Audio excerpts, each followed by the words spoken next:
do you invest during a recession? That's the $1 million question or $1 billion question. Now for the answer. Unfortunately, not one answer fits for everybody. Investing is not a one-size-fits-all. It all depends on your objectives, current financial situation, and preferences as an investor. Are you a risk taker? Are you more conservative? Do you have enough in an emergency fund to be ready for an extended period of recession? Or you just started saving and investing? In this series, we will go through different assets and explore how each one might perform during a recession. From there, you can determine whether it's an asset you want to invest into. Let's start with something easy. Let's start with treasuries. A treasury is a fixed income security the government offers to investors. You essentially lend the government money when you purchase a treasury. In return, you earn interest. There's 4 different types of treasuries, and the time they take to mature varies, basically on the type. Treasury bonds or T-bonds mature typically in 20 or 30 years and offer the highest interest rate payments. With these, you can claim your interest payment biannually. Treasury notes or T-notes mature anywhere between 2 and 10 years. You may also collect your earnings biannually but offer lower yields. T-bills have shorter maturity terms from 4 weeks to 1 year. Shortest of all are cash management bills, which come to maturity in 7 days to 3 months. All these options are auctioned off regularly on the U.S. Treasury's website, treasurydirect.com. Investing in treasuries is a strategy favored by those who want security.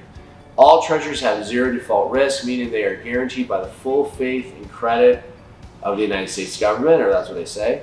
However, the safety offered by treasuries comes with a lower return on investment than their alternative riskier counterparts, which is corporate bonds. Treasury yields can rise and fall depending on the market and economic conditions. For example, yields fell significantly during COVID-19. So let's dive into each one a little bit more. Treasury bonds are also called the long bond because they take the longest to mature, 20 to 30 years. And because you're locking your money long term, they offer the highest interest rates. T-bonds are issued at monthly online auctions held directly by the U.S. Treasury, where they are sold in multiples of $100. Treasury notes or T-notes have shorter terms, 2, 3, 5, 7, and 10 years. They pay interest every 6 months until they mature. They're not as high yield as T-bonds, but they're probably the most popular option. The 10-year T-note is the most closely watched government bond. It's used as a benchmark for banks to calculate mortgage rates. During times of recession and economic distress, investors flock to the 10-year T-note. And then they let it go when the economy improves to go with higher yielding bonds since there's reduced risk of loss during expansionary business cycles. Then there are the Treasury bills. T-bills do not pay periodic interest payments to investors. Indeed, Treasury bills are auctioned off to investors at a discount to their face value. The investor's return is the difference between the face value and the discount price paid at purchase.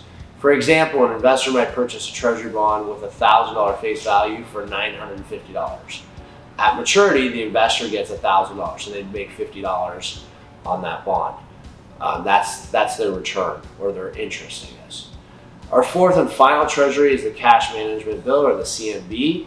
It has a much shorter maturity date, 7 days to 3 months. CMBs can also be purchased in $100 increments. There you have it. T-bonds, T-notes, T-bills, CMB, all are considered safe investments because they have zero default risk. They really aren't a high yield option, but they definitely have a place in a portfolio, especially if you're close to retirement. If you want more information, go to treasurydirect.gov. Next, let's take a look at precious metals.